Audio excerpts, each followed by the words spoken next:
Salut, c'est Guillaume. Je vous propose de découvrir un extrait du prochain épisode de Course épique. Course épique, c'est chaque semaine un invité, une course, une histoire hors du commun. Je vous donne rendez-vous tous les mercredis pour découvrir un nouvel épisode et vivre une grande et belle histoire de course. Mais avant ça, place à un extrait de notre prochain épisode. Donc là, c'était une étape qu'on savait longue. On savait qu'on avait à peu près 50-55 kilomètres prévus sur cette étape-là. On avait changé un petit peu le parcours en fait au départ. Donc bon, moi, je m'étais mise en tête qu'il y avait 50.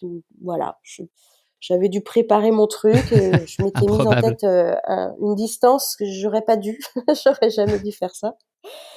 Donc le début, super, on grimpe un premier col, et puis là, en plus, fait du hasard trop rigolo, on croise des Français et en discutant, je me rends compte que dans le groupe, il y a une dame, en fait, c'est ma voisine. Enfin, je l'avais jamais croisée, mais elle habite le même village que moi, c'est improbable, elle connaît mes parents, c'était super drôle. Donc comme quoi on peut même pas être tranquille même là-bas, quoi. Bref, on continue et on passe, un premier col. Là, le temps, se couvre un petit peu, mais ça va. On continue notre ascension, pour arriver jusqu'à un col à 3005 et puis, passé ce col, là, le temps change vraiment, de façon très brutale. Le vent se lève, la pluie, il s'est mis à faire hyper froid. On a eu derrière une descente, assez raide, un peu technique. Plus le vent, la pluie qui fouette, enfin c'était un peu l'enfer cette descente-là. Donc du coup, moi j'arrive à m'abriter derrière un rocher pour enfiler rapidement mes gants, ma veste, pour pas me refroidir, pas prendre de risques. Et puis je descends, enfin voilà, emmitouflée dans ma capuche. C'était un petit peu compliqué. On est redescendu du coup sur un plateau.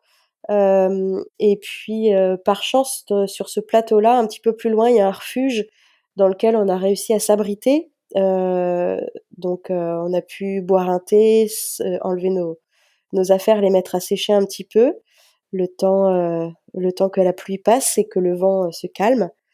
Donc déjà première mise en jambe, je sais pas, on avait dû partir depuis peut-être 2-3 heures, je sais plus trop. Gros temps quoi. On avait eu de la pluie la veille au soir déjà au bivouac, donc le climat était pas très très favorable. On s'attend à ce qu'au Maroc il fasse toujours beau, mais ça reste de la montagne. Donc là en l'occurrence c'était pas le cas. Voilà. Du coup on poursuit notre périple, on reprend nos sacs, nos affaires. Et puis on remonte un petit col et là on arrive dans un paysage de western magnifique. Le vent s'est calmé, il fait de nouveau un petit peu plus doux. Donc on continue notre balade au milieu de ces rochers, de ces falaises. Enfin, c'est vraiment très étonnant. Le paysage est très changeant en fait dans cette région-là, d'une vallée à l'autre. C'est surprenant. On poursuit notre parcours et là on arrive en haut d'une falaise, un col. Et donc il faut descendre. L'objectif c'est de descendre donc dans la vallée qui est nettement plus bas. Je sais pas quelle, quelle différence de dénivelé on a, mais en tout cas c'est très très bas. Et puis surtout là, derrière ce col, le vent est de nouveau très très présent, très froid. Et puis on a une descente très technique qui nous attend. Moi j'ai peur à cet endroit-là. Je flippe parce que le vent me pousse beaucoup. Alors je fais pas 12 kilos, mais je suis pas non plus un gros gabarit. Et là, le vent me pousse vraiment. Du coup, j'attrape la main de Lucine et puis il m'aide à descendre. Ça me rassure beaucoup parce qu'il y a des endroits, c'est des petits graviers. Faut vraiment pas glisser parce que c'est à flanc de montagne. Enfin voilà, je fais pas trop la maline. Je regarde les pieds de Lucine, je lui tiens la main et on descend comme ça doucement. Et puis passer cette difficulté-là, on arrive dans une sorte de petite forêt enfin, il y a pas mal d'arbres. Alors, je sais plus ce que c'est comme arbre, des genévriers peut-être, je ne sais plus trop.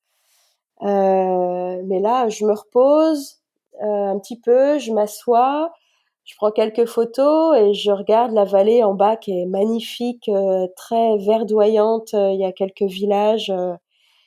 Je regarde ma montre. Je crois qu'on a fait peut-être 25 ou 30 bornes et je sais pas pourquoi dans ma tête, mais je me suis dit qu'on avait presque fini en fait. On avait déjà traversé plusieurs difficultés et du coup, dans ma tête, je me suis dit: «Bah là, c'est bon, on arrive bientôt».